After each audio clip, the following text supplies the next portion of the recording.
One of the most remarkable aspects of the Church of Jesus Christ of Latter-day Saints is its unique history.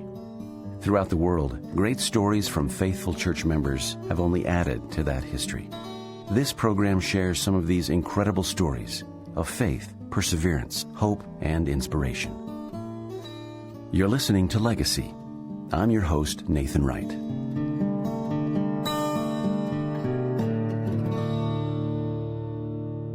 Praise to the man who communed with Jehovah. Jesus anointed that prophet and seer. Blessed to open the last dispensation. Kings shall extol him, and nations revere. William Wines Phelps wrote these words shortly after the martyrdom of the prophet Joseph Smith. Joining me in studio today to discuss the life of W. Phelps is retired BYU professor and author Bruce Van Orden. Bruce, welcome. Thank you. Please tell us a little bit about yourself and what has brought you here. I'm retired, as you say. I spent my entire career with the church educational system. I began in 1970 as a seminary teacher in Salt Lake City at Skyline, adjacent to Skyline High School. For 6 years, I was in the Institute program in Southern California in San Bernardino County. In 1979, I came back to Utah and worked in the church office building as a curriculum writer for the church educational system. I spent 18 years as first an assistant professor and then eventually a full professor at BYU in the Department of Church History and Doctrine and Religious Education. Very good. For the casual church historian like me, there may not be much more about W. Phelps that we know other than his authorship of a few hymn lyrics and a few of the church stories that may or may not actually be accurate. But Brother Phelps was a very complex man before and after his conversion to the gospel, as I've been reading. For me and those listeners who may not be as familiar with W. as we could be, will you give us some background on him? He was named William Wines Phelps, the oldest son of Enon and Mehitabel Phelps. He was born in 1792 in northern New Jersey, near the area where George Washington had kept his troops during the majority of the Revolutionary War. He and his family were patriots. His father and grandfather both served in the Revolution. He comes from a lengthy ancestry of Phelpses that came as Puritans to New England starting in 1630. His original ancestor in Massachusetts and Connecticut was named William Phelps, so he probably is named after him. The Wines comes from a general, an important general in the Revolutionary War with the surname of Wines, who more or less adopted Mehitabel Goldsmith, the mother of W. Phelps, and took good care of her after he had been a part in injuring her in a horse accident. And she received an inheritance from him, and she included his surname in the name of her first son, William Wines Phelps. There turned out to be 12 total children in that family. They went, as so many others did, to parts of New York after it was opened as a result of the Revolutionary War, the wooded area in central New York, and grew up in Cortland County. He was certainly well educated for his time. When he came into the church in 1830, he was essentially the most educated person in the church, rivaled only by Sidney Rigdon. He learned as an apprentice to be a printer and a newspaper writer in his youth, and was working in the newspaper business in his home community, Cortland, New York, central New York. In 1826, there was the so-called Morgan affair. Morgan was a disillusioned Freemason who was bent on exposing the secrets of Freemasonry, and was ready to publish his writings when he was captured and kidnapped and somehow assassinated. The whereabouts of his body were never discovered. And that brought about a big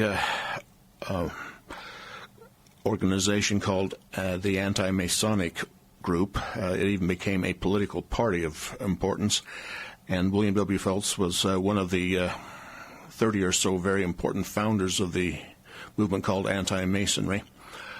He got involved as an editor of an anti-Masonic newspaper in Trumansburg, which is a smaller village. But he rose so fast in the movement that he took on a much larger position as editor of the Ontario Phoenix in Canandaigua. Canandaigua was the largest community in the Burnt-Over district. Canandaigua, incidentally, was only 12 miles from Palmyra and 11 miles from the Joseph Smith home. The Ontario Phoenix then was his newspaper, a very important political newspaper of the time. Because he was in the newspaper business, he knew of the Grandin Press and the newspaper in Palmyra, and knew of the publication of the Book of Mormon, and obtained a copy immediately. Actually, he reported later he had intimations through dreams and personal revelations that there was something wonderful coming out of the earth involving an angel. When he told people about it, he was laughed at, so he kept it to himself. He obtained a copy of the Book of Mormon from the Grandin Press, we think, right soon after it was printed and opened for sale, March 26th, 1829. That was March 26th, 1830. And the story that typically is given is that Parley P. Pratt gave him a copy of the Book of Mormon. Parley Pratt actually didn't get his copy until after that. But W. Phelps stayed up all night, read the Book of Mormon, was convinced that it was true. In his publishing endeavors in Canandaigua, the Ontario Phoenix, the businessmen, who were all anti-Masons, who supported the venture, the publication venture, got annoyed that he was drifting towards Mormonism.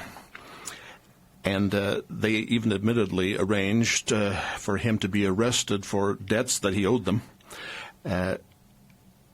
so that they could keep him away from Mormonism. And in New York State at that time, for another year at least, people were sent to jail for indebtedness, and they could legally get away with it. His family was sick, and he really wanted to be with his family again, and he had to cool his heels in a jail in Lyons, New York, which was part of Wayne County where Palmyra was. And while he was there, he obviously became convinced that he didn't have friends that he could rely upon any longer in the anti-Masonic movement. I failed to mention that on December 24th, 1830, he was so anxious to meet the Prophet Joseph Smith that he went to Fayette, not too far from Canandaigua, and met all day on December 24th, 1830, with Joseph Smith and Sidney Rigdon, who had become Joseph's scribe, and heard wonderful things. But he hadn't decided to leave the anti-Masonic movement until he was in jail. As soon as he got out, he gathered his family, went to Kirtland, Ohio, traveled by boat and canal, and said, "Here I am. I'm ready to do the work of the Lord." He met with Joseph Smith, where Joseph was staying at the Morley farm, and asked for a revelation. And Joseph Smith had a revelation for him, and indicated that he was called to do the work. "Verily I say unto you, for this cause you shall take your journey to Missouri." Right away he was called to do that. "With my servants Joseph Smith Jr. and Sidney Rigdon, that you may be planted in the land of your inheritance, in the land of Zion, to do this work." And the work that he was called to do was to be a printer. He was baptized that very day and ordained to an elder right after that. So right off the bat, as a member of the church, he became part of the leadership and the group of advisors to Joseph Smith. He was 39 years old. Joseph was 25. And from that point on, he was a key figure in the restoration.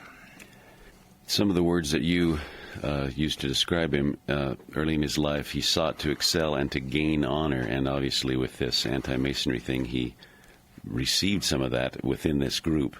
And as he became a member of the church, it seems like the same pattern existed.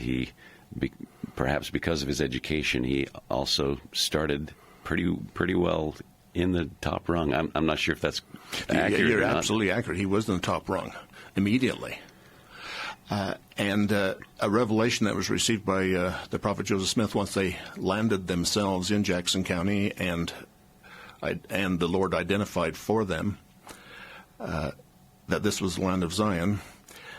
Phelps was called to be officially the printer unto the church, but he was also warned that he had not been sufficiently meek before the Lord and that he sought to excel, and this was a problem for him.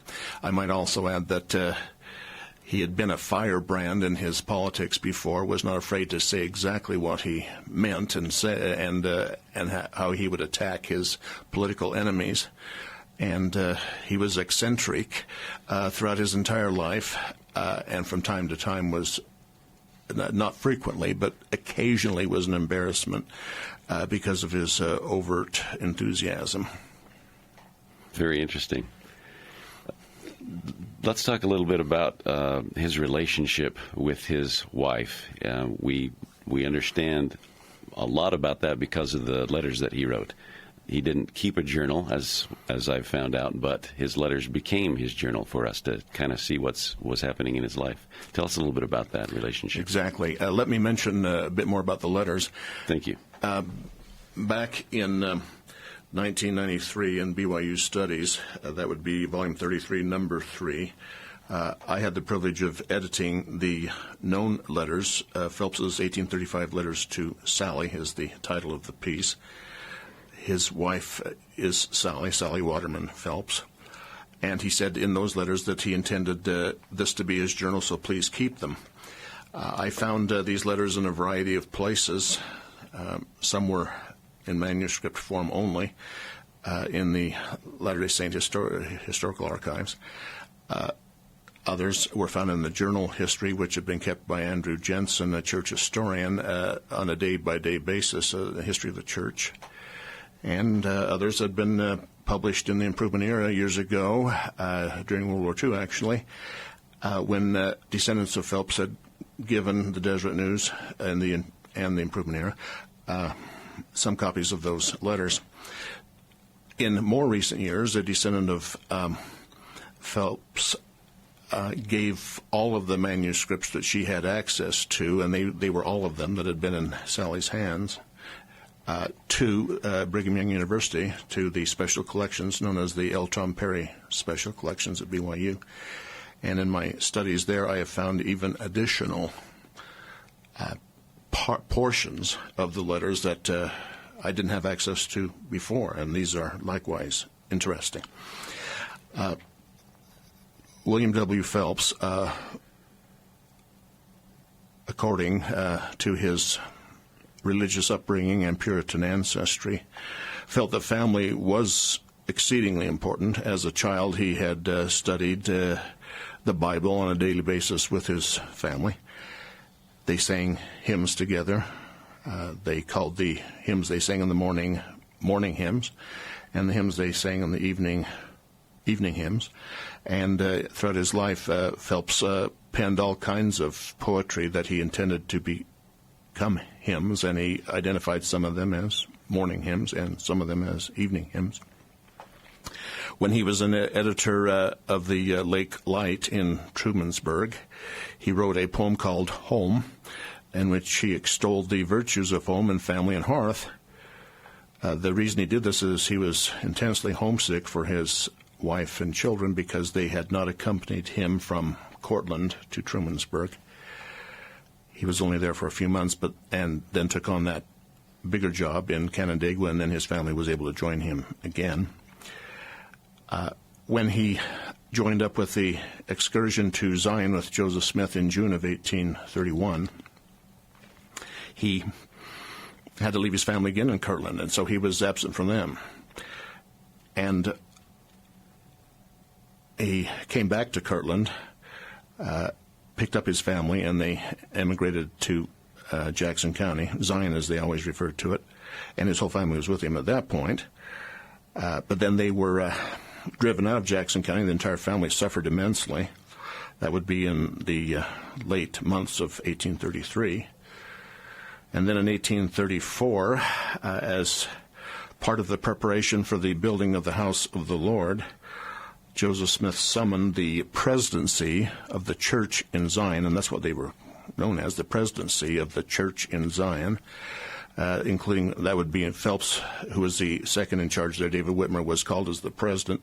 Turns out that David Whitmer did very little in his job, and so Phelps was actually the de facto leader of the church in Zion. Anyway, he and David Whitmer, the other counselor of the presidency, traveled together to go to Kirtland, and they arrived in May of 1835. And thus between May of 1835 and April of 1836, W.W. Phelps lived apart from his family, except with his oldest son, Waterman, who was with him. They lived apart, and he wrote these letters. And he expressed his homesickness and his love of his wife. He indicated that the prophet Joseph Smith, for whom he was serving as a scribe, one of several scribes, that new things were coming forth. For example, in one of the letters, dated May 26, 1835, shortly after William arrived in Kirtland, he said, "A new idea, Sally. If you and I continue faithful to the end, we are certain to be one of in the Lord throughout eternity." This is one of the most glorious consolations we can have in the flesh. There had been no intimations of eternal marriage prior to that time in the Restoration movement, and Joseph Smith spoke frequently about the sanctity of marriage. He performed marriages in the and Phelps was in those companies that saw these marriages performed, and all sorts of good things were discussed about the eternity of marriage, and made him very happy. And he urged his wife Sally to be as good a wife as she possibly could be. One thing that we can see now in the 21st century is that he tended to be overbearing in his insistence of what she should do. She should do it exactly as he said. In other words, the man ruled the home. This was in accordance with his own history, where men ruled the home. In the Puritan tradition, we might want to add that it was commonplace in the Church of Jesus Christ of Latter-day Saints in those years, in the 1830s as well, generally speaking. Women had little voice in the church. It was a very rare thing for a woman to even stand out and be heard and be listened to on her own. And so he was not alone in his feelings. As revelations have continued in these latter days, we can see how important that harmony and equality is between a man and a woman in the marriage covenant. It was not as fully grasped in those days, and so we can see in those letters that W.W. Phelps was so anxious that his wife do everything as he said it to be. He was sincere in his desire that they be together. He loved her very dearly. He missed his children, and on other occasions when he was apart from her and some of them, we know he was homesick. He certainly believed in the eternal idea of the marriage covenant. Very good. As he grasped some of these doctrinal ideas, it seems like his doctrinal and historical impact on the church from when he joined to the time he apostatized seemed rather significant. Is that true? Or? I'm currently writing a chapter in my biography of Phelps on the doctrinal impact of W.W. Phelps. I think it's immense. In the beginning paragraphs of that chapter, I acknowledge that there were three other brethren who had, in the 1830s, and perhaps in the long term, even greater impact, but only three. And they would be Joseph Smith, Jr., who received the revelations and, of course, expounded upon them. The second, in my opinion, was Sidney Rigdon, who was Joseph Smith's spokesman and worked as such during the 1830s. He was also described to Joseph Smith with the Joseph Smith translation and whole raft of revelations that are now in the Doctrine and Covenants, and he also was a great preacher.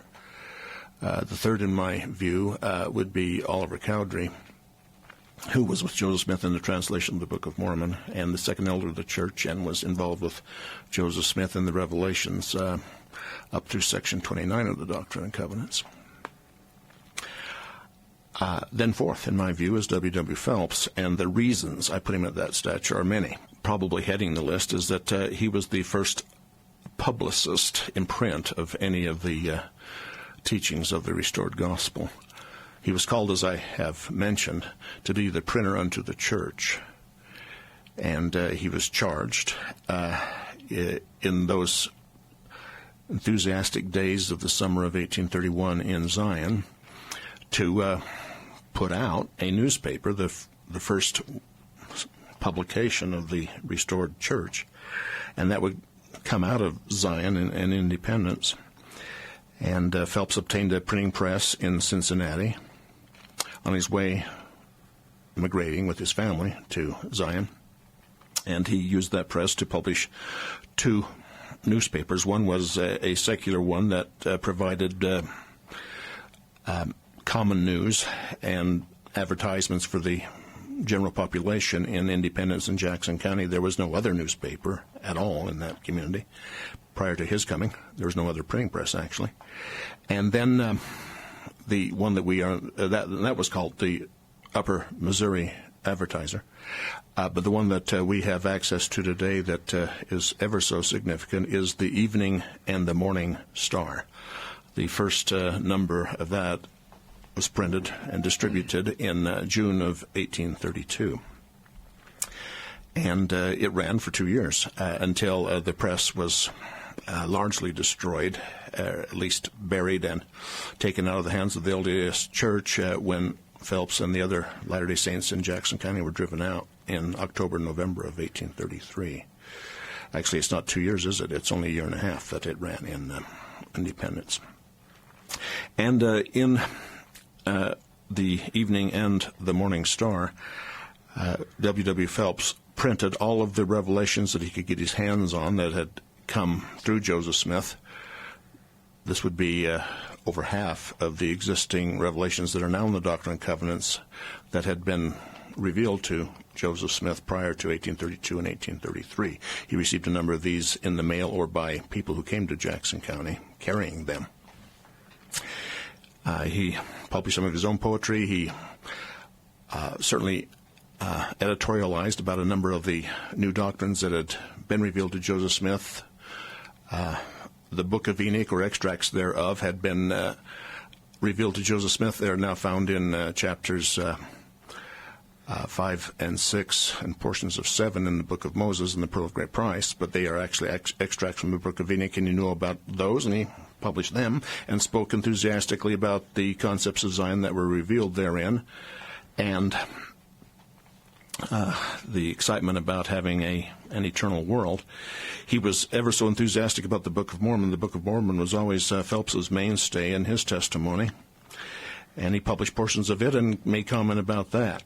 And the Evening and the Morning Star was supposed to be sent out to all of the church members, and members were asked to subscribe for $1 a year. And that money, of course, would then go back to the continuing publication. Many members throughout the church, in Kirtland included, picked up then the Evening and the Morning Star, and missionaries, the elders, the missionary elders, as they went out, had copies of the Star, which they used in their missionary efforts. We have evidence of this from the various missionary journals of the time.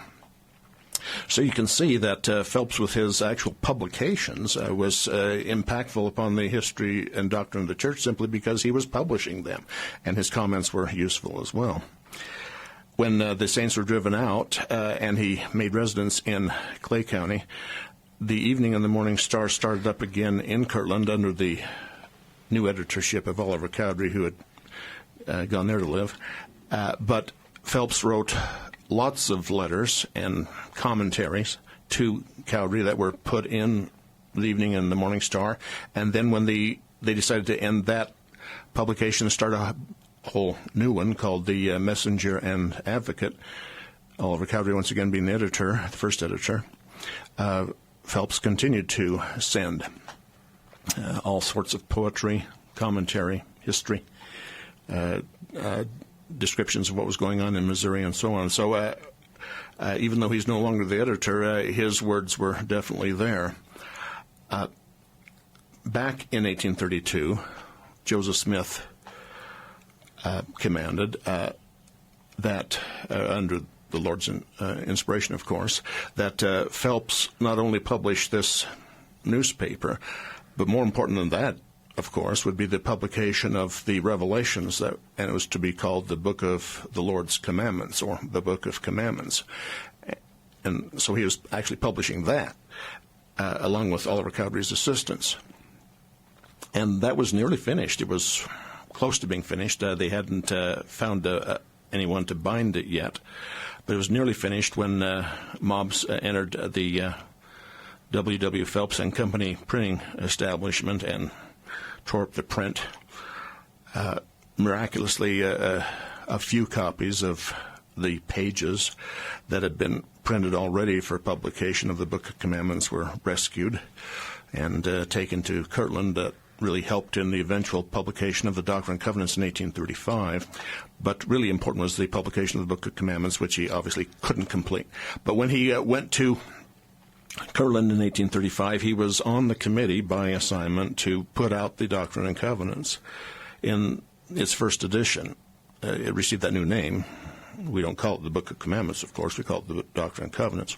He and Oliver Cowdery were the two ones who almost double-handedly put together the Doctrine and Covenants as we knew it in 1835. And so he once again helped with the distribution of the Revelations.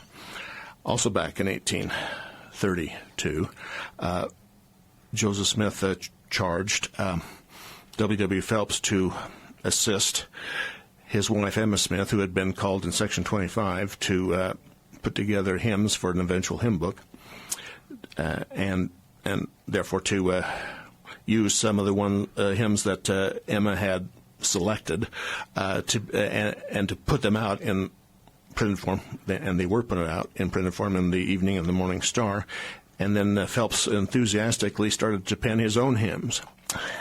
And then when he arrived in Kirtland in 1835, he once again was assigned not only to gather and work with Emma Smith, but to print and publish the first hymn book.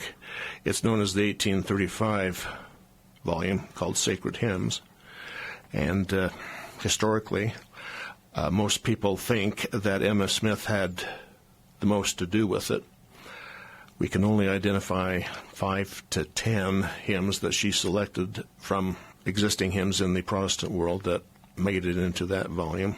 Of the 90 hymns that were in that volume, at least 45, perhaps even more, were penned by W. Phelps himself. Some of them, of course, are famous. Others have gone by the wayside as far as our hymnology is concerned. But clearly with his hymns, he was impactful. And then one thing about the hymns is that they stay in the consciousness. In our 1985 hymnal, the most recent Latter-day Saint hymnal, we have 15 hymns put out by W. Phelps. The next highest would be 10 apiece by Parley P. Pratt and Eliza R. Snow. So even with the 15, that remains impactful. I have noticed as I've traveled and gone to church in other parts of the world and our nation and going to my own meetings, that nearly every Sunday where I'm in attendance, sometime during the 3-hour block, a song by W. Phelps is rendered. The most famous ones are The Spirit of God Like a Fire is Burning, Let Us Rejoice in the Day of Salvation, Redeemer of Israel, Gently Raise the Sacred Strain, The Sabbath Day is Here Again, O God the Eternal Father, which is a sacrament hymn, and of course there are others. So his impact obviously is profound. Obviously less after Joseph Smith died, but his hymns remain. And so we have to say that in the 1830s he was maybe the fourth most impactful person upon the doctrines of the church. And then even today, it's significant how we rejoice in what he put into the hymn book. Good. Thank you very much. For those perhaps just joining us, we're talking today with author-historian Bruce Van Orden, and we're talking about W.W. Phelps. Let's move on to the thing or things that may have caused Brother Phelps to fall away from the gospel for a time. It's interesting that he was in, out, in, out, in, out, and in again. So it's his experiences with the church and excommunication were not just one time, interestingly enough. And, of course, that's taken at its first face value, that sounds pretty bad. Put in its full context, it's quite understandable. It's been a question in the hearts of all Latter-day Saints who care about their history, why such individuals as Oliver Cowdery, David Whitmer, John Whitmer, Martin Harris, lots of others, left the church, and some never even came back. The reasons are many for all of those, and W.W. Phelps falls into that category. I suspect the number one reason has to be pride.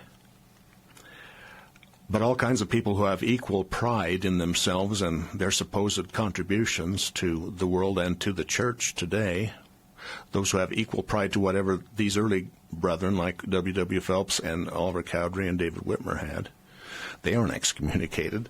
They don't get themselves in the same kind of trouble. These were leaders. Excommunication was something that was done frequently, although throughout the 19th century, not just in Joseph Smith's time. We don't do that as much anymore, as ongoing revelation has pointed out that doesn't solve as many problems as it causes. It causes a lot more problems than it solves. So people who may have equal issues with God and with the church leaders certainly aren't excommunicated today as they might have been before. Phelps was close to Joseph Smith, especially when he was living in the proximity of Joseph Smith, and that was not so frequent actually until 1835, when he actually was very close to him in Kirtland for that year, up through April 1836, which was immediately following the dedication of the Kirtland Temple. And then he was very close to Joseph Smith again in the period of 1841 through 44, the assassination year of Joseph Smith. Very close and very friendly, and they loved each other dearly. But you see, 1841 through 44 is after his first apostasy. He was part of those who were driven out of Jackson County. He lived in Clay County with his family, except for the year that he spent in Kirtland again, 1835-36. When he got back, it was the intention of himself and John Whitmer, de facto leaders of the church in Zion, or Missouri, to find a new gathering place for the Latter-day Saints until Zion could be redeemed. They had every intention, really, to have Zion redeemed. We might parenthetically now state that Zion hasn't been redeemed in the same sense that they intended, even to the present day, although obviously we have stakes of Zion in Jackson County today, and we own a lot of property there, and good things are happening in Missouri, in the land of Zion, presently, but it certainly isn't what was intended back in the 1830s. Anyway, W.W. Phelps and John Whitmer, along with the bishop of the land of Zion, Edward Partridge, this threesome, arranged to obtain money. They sent individuals to Kentucky and Tennessee to obtain money for poor bleeding Zion, they called it, from members of the church in Kentucky and Tennessee, and then they came back with thousands of dollars, and with that money they started buying up property in the northern part of Ray County, and ultimately this northern part of Ray County became a Mormon county, so-called, and was named Caldwell County. Anyway, with that money, they laid out a city which Phelps called Far West. And it became a gathering spot then for the Latter-day Saints who had lived in Clay County and were not welcome there any longer, and for the multitudes of saints who were starting to gather there from their conversions in Canada and the eastern United States, and then ultimately from Ohio, because the saints were being driven out of there because of what we call the Great Apostasy in Kirtland in 1837. We don't have the whole story, but it appears that Phelps and John Whitmer used this money and bought up in their own names all that property in Caldwell County, used the money to survey and set up the lots, and then sold lots and used the profits to buy even more and set up the city.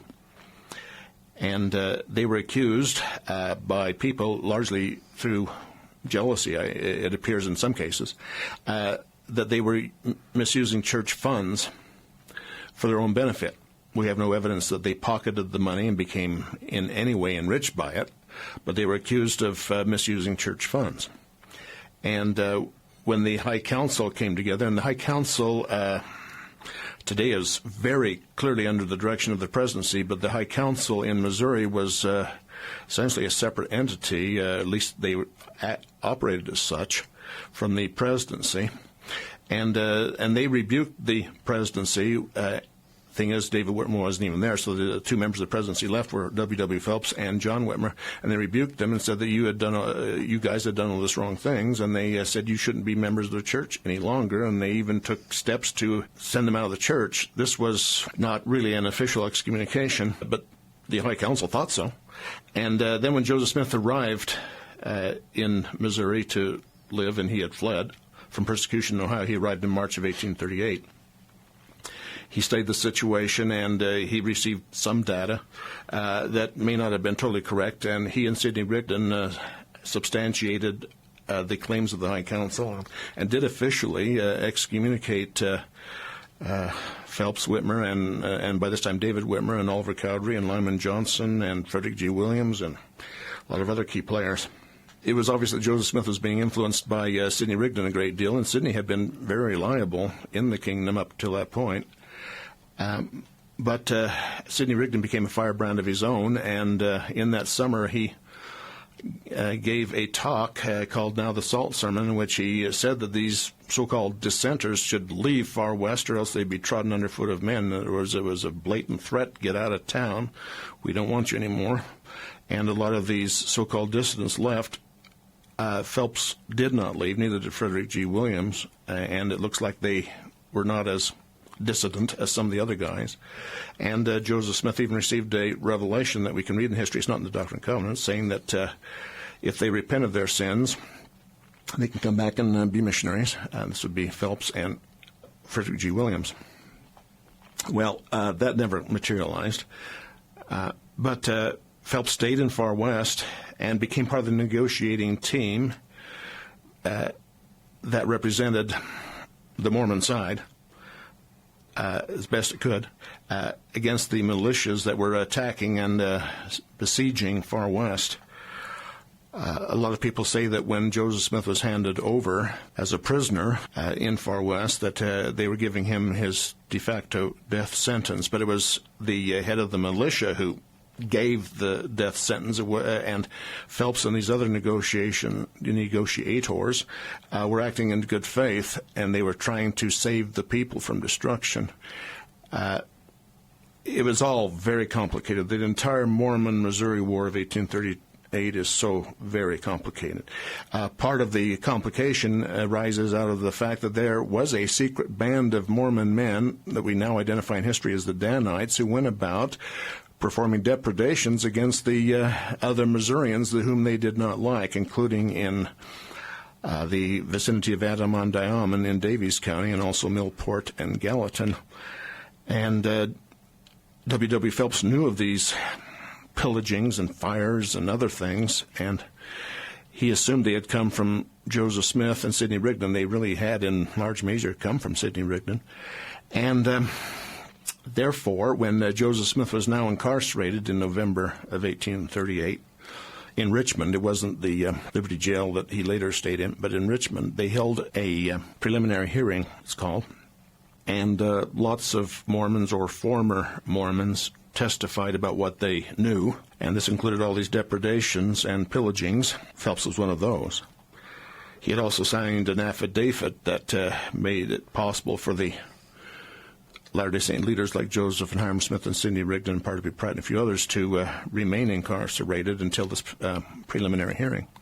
So the affidavit and the testimony that he gave, it wasn't just he. There were lots of others. That's another part of it. It wasn't just he. But this combined testimony justified the judge, who was really an anti-Mormon and had been even part of the anti-Mormon militia. But the judge turned Joseph Smith and Hiram Smith and Sidney Rigdon and others over to trial. They never went to trial, but they spent the 5 months in Liberty Jail, and we know of that terrible history. Finally, Joseph Smith escaped from jail with the help of the sheriff and made his way to Illinois, and then he helped set up the church in Commerce and Nauvoo. And Phelps remained in Far West, but he became impoverished. His family became sick. His wife, Sally, left with some of the children and lived with her parents and family members in Dayton, Ohio. And he wrote them talking about how sorry and sad he felt about how everything was going. He made his way to Dayton himself, and in Dayton he acquainted again with Orson Hyde and Johnny Page, two members of the 12 Apostles who were doing missionary work. And Phelps approached Orson Hyde and Page and said, "Is there any possible way that I could repent and come back into the church?" And Hyde thought it was a good idea.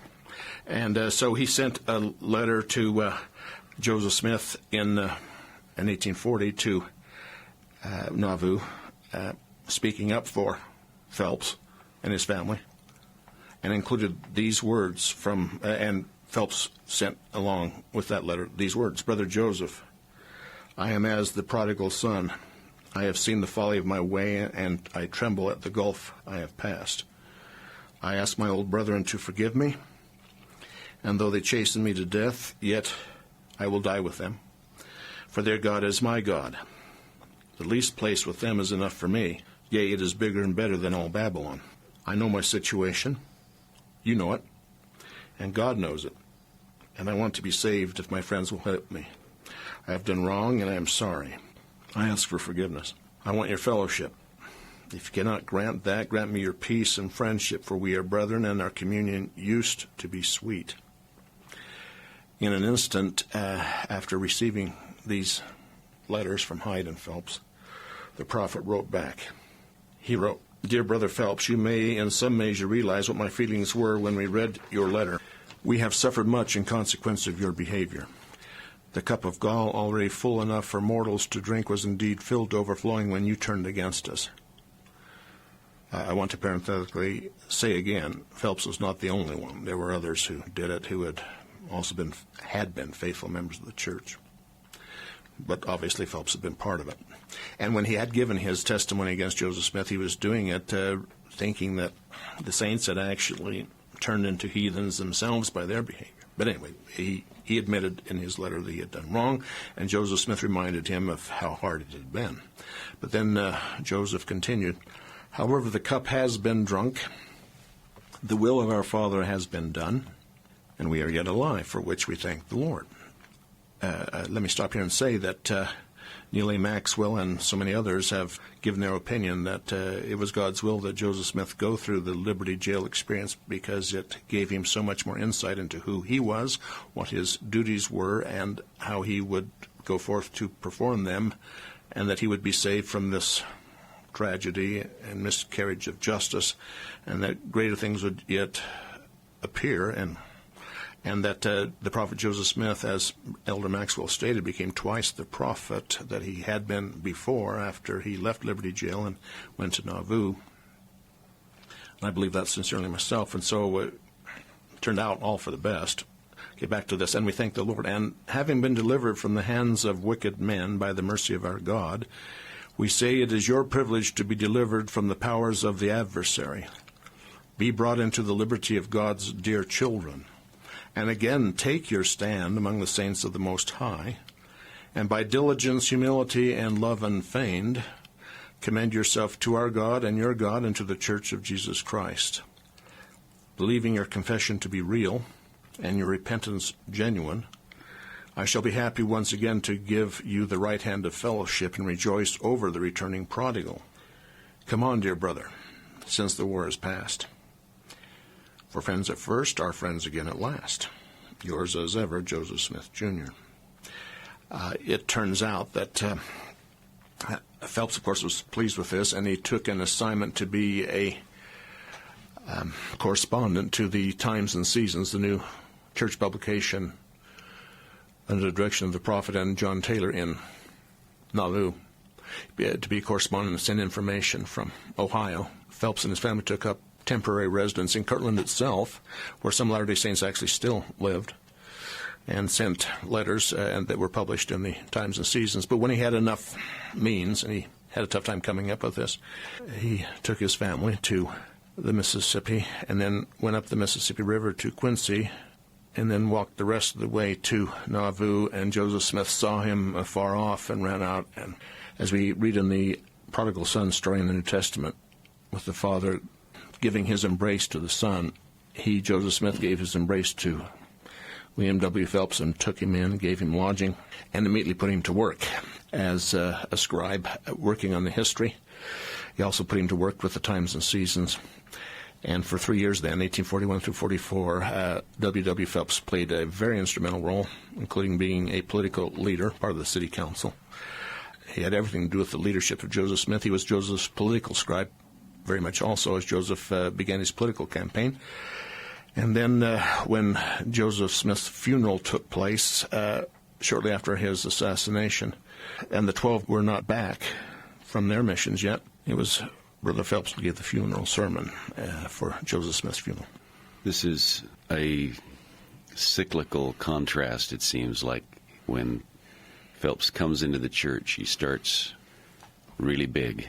Yes. And he is humbled in certain ways. Yes. Falls completely out of the church and is forgiven and comes back. It's not just a W. Phelps story. It seems like it was a common thread for several people in church. There were history. others. Frederick G. Williams came back, and there were others who likewise did. Eventually, even Thomas B. Marsh did.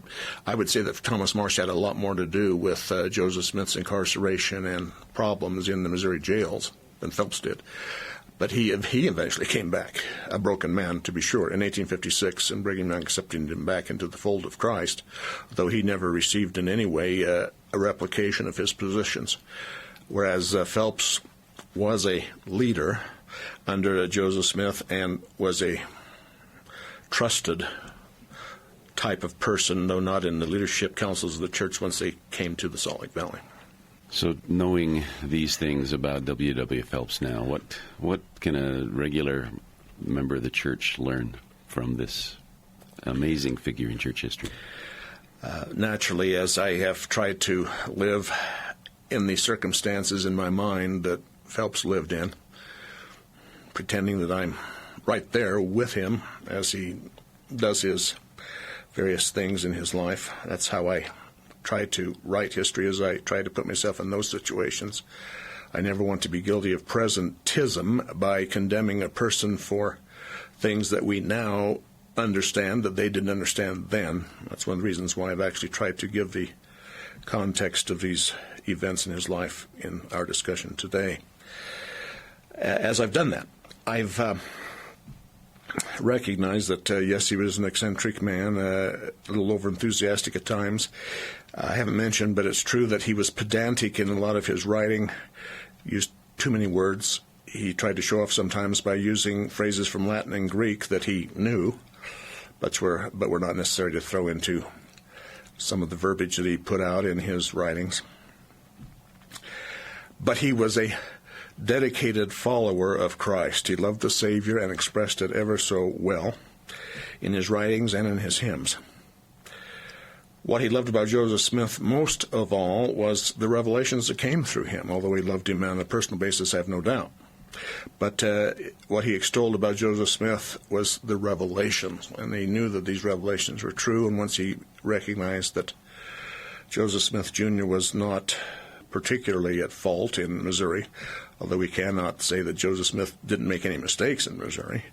But when he realized that Joseph Smith was not behind all those other things, that he again regained that total confidence in him and his revelations. This included, of course, the fullness of the covenant, the fullness of the priesthood as it was revealed in Nauvoo, and including the temple ordinances and the sealing, the official sealing of husbands to wives. And Phelps was among the first ones with his wife Sally to be sealed together with that authority after it had been restored. This is all prior to the completion of the Nauvoo temple. There were about 30 couples sealed to each other prior to the Nauvoo temple, and William and Sally were one of those couples. I can see how he loved the brethren. He loved Joseph Smith. And so what we can learn from that is how much we can continue to love and appreciate the prophet Joseph Smith. One of my mentors, as I tried to prepare myself to become a historian and author, was James B. Allen. He's now retired, but he is a former assistant historian in the church and also former chair of the Department of History at BYU, a man whom I love and admire. I helped him with a talk he gave about Joseph Smith at a devotional at BYU, and Brother Allen made the comment, which I agree with completely: the more I learn about Joseph Smith, the more I like him, the more I love him. And that's my feeling as well. Of course, we historians recognize that Joseph Smith was not perfect. He himself was the first one to say that he was not and that he made mistakes. But we love him as the prophet of the dispensation through whom God chose to give his revelations, and also for his courage and his determination to do God's will. That was just so fantastic. I naturally love these hymns ever so much. I love the Spirit of God like a fire is burning. I love Now Let Us Rejoice. I love Redeemer of Israel, all the other ones as well, and I sing them with great reverence. My wife has told me that Brother Phelps is happy that I'm working on his life. I've got to finish this biography, of course, and to put it out so that people can appreciate the complete man as we try to know him. We've been talking with author-historian Bruce Van Orden about the life of W.W. Phelps. Thank you very much for being with us today. Thank you.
you.